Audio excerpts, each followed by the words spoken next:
Hey everyone, today I wanted to go over the new and exciting news we got for Monster Hunter Rise on the Nintendo Switch. As Capcom provided us with the news just a few days ago that the big 2.0 update stream will be taking place on July 27th at 7 AM Pacific Time and 10 AM Eastern Time, there was some other news that were also provided on both their Japanese Twitter account that linked back to their blog page in Japan, but also their Western and English official blog page also updated us with a little bit of information regarding the melting pot glitch that's actually been plaguing the game for a little bit of a while now, that people have been definitely very loud and adamant for Capcom to be able to fix. And we actually know now, based on their information that they provided us, that the 2.0 update will be fixing said issues. Now, to contextualize all of this, if you for some reason missed it and you didn't actually watch my last video, which when I actually made it originally at the time, there was just limited data available. A lot of people were just completely unaware of the situation. Something of like a community effort took place to be able to map out the real issue and actually get to the bottom of it altogether. In the original Capcom report, they made it very clear that the melding Wisp of Mystery option where making talismans was actually the real culprit. So if you actually go into the market, you go down into the melding option and you go down to the 4th tab, you'll be able to see that the melding Wisp of Mystery option, the orange one, is actually the one that you basically want to be making when you are trying to craft the best in-game charms available in the game, period. There's just no real easy way to get around it.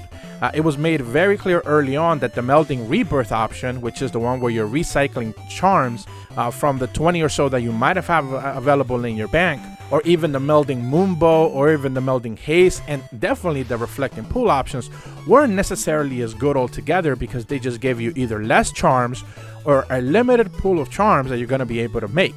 They are not the high-end charms that you are basically often going to be trying to make when it comes to just being endgame related.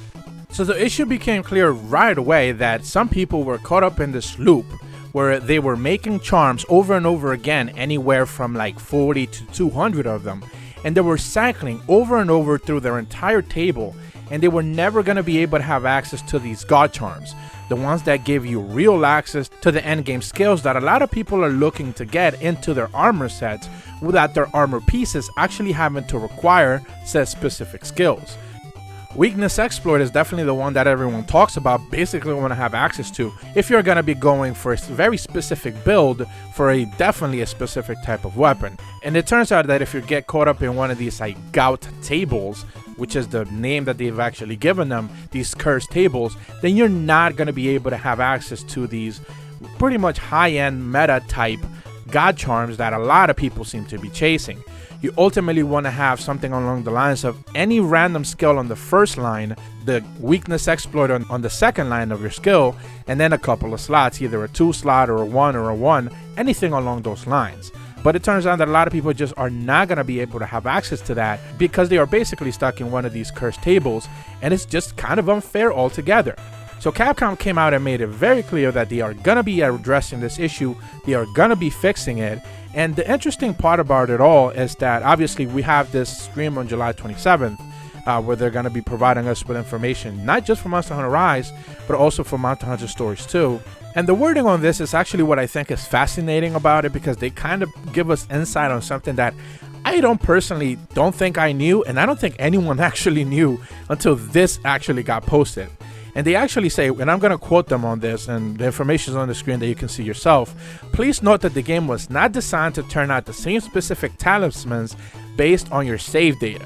So what that actually means is that the moment you create your character is deciding what kind of charm table you're going to be in. Now, if you actually, to contextualize that, if you go back to, I believe, Monster Hunter 3 or maybe even 3 Ultimate, one of those two, or perhaps both, whatever time you actually created your character was the one that you would be stuck in when it came to decorations.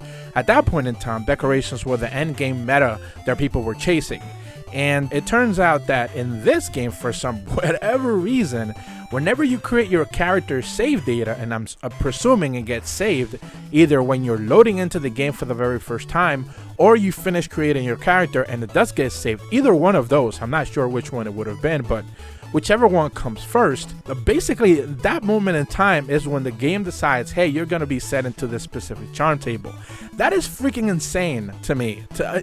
I've talked about this whole charm table situation in the past, in the last video, and just to contextualize that, the save data is what decides this. Crazy to me, crazy. I've talked about how in Phantasy Star back on the Dreamcast, you know, they had this weird system where it was your color ID based on the name of your character created. It was just nonsense. And the fact that now they're saying like the time you create your save data is the time that decides your tables. Oh my God, who comes up with this stuff? It's just baffling to me to see. But the good thing is they're saying they're gonna fix it. Now, that doesn't mean everything is gonna get fixed right away and this is gonna be peachy going forward.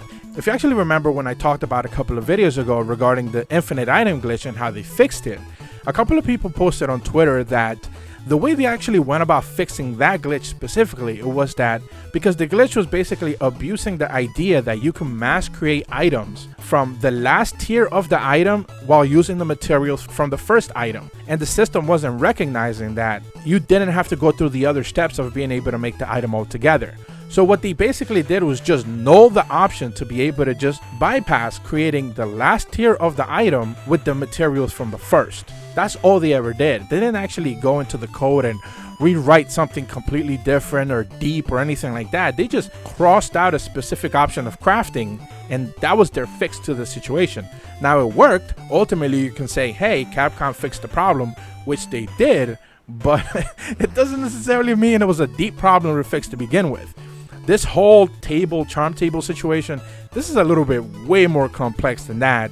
And I don't necessarily think the answer that they're going to provide us, which is something that, again, we're not going to get the answer to right away until, you know, a lot of people start crafting more charms altogether and we actually get to see all the information, you know, this community effort once again taking place so we can actually map out charm tables together so we can have a full understanding of what they actually quote unquote fixed or tweaked.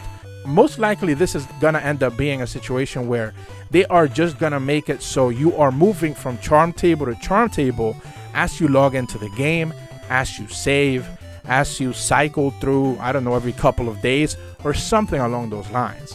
I don't think they're gonna rewrite the code on how charm tables are actually created or how they're deciding which stats you're gonna put.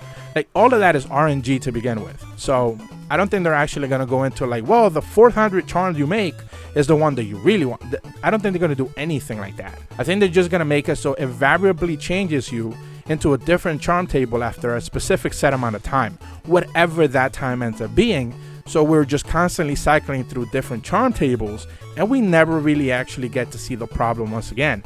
Does that actually fix the issue? Kind of does, you know, in their very own weird way. I should also make it very clear that that's just me speculating. I don't know if they're actually going to do that, but when it comes to just common sense approaches, that would most likely be the one that they take, because this has actually been an idea that's been thrown around before.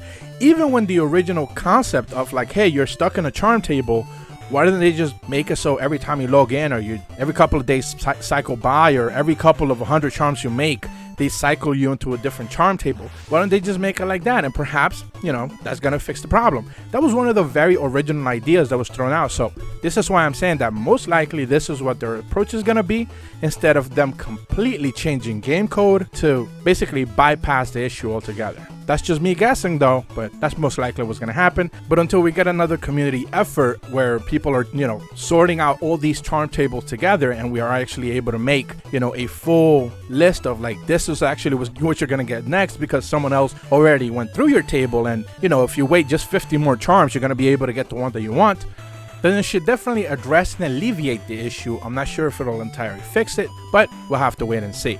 I do want to give a quick shout out to someone who hit me up on Twitter and sent me the link for this website called gamewith.net. I'll put the link in the description.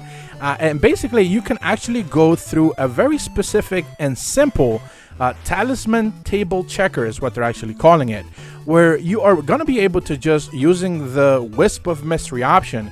So you can go ahead and do a roly-poly lanterns quest really quickly, so you can cycle that, so you can get the 5 charms that melding Wisp of Mystery option will give you, and input them specifically in their website. And it should be able to tell you if you're actually stuck in one of these cursed tables that a lot of people have definitely had issues with in the past, or it should definitely tell you like, nah, you're actually safe, don't worry about it. We don't actually even have data on the table that you're in, so you should be fine going forward. I don't know how relevant this is going to be going forward into the future, as they are going to quote unquote fix the issue, but you know, for now, if you are definitely concerned or worried that you might be stuck in a charm table, you probably should want to be checking this website out. I found out that I'm not in the charm table that they have listed, so I guess I'm fine. But I was never worried about that for me personally. But I know a lot of people are definitely concerned that they might be stuck in a charm table that might not be great, might not be cursed. It's worth knowing ahead of time.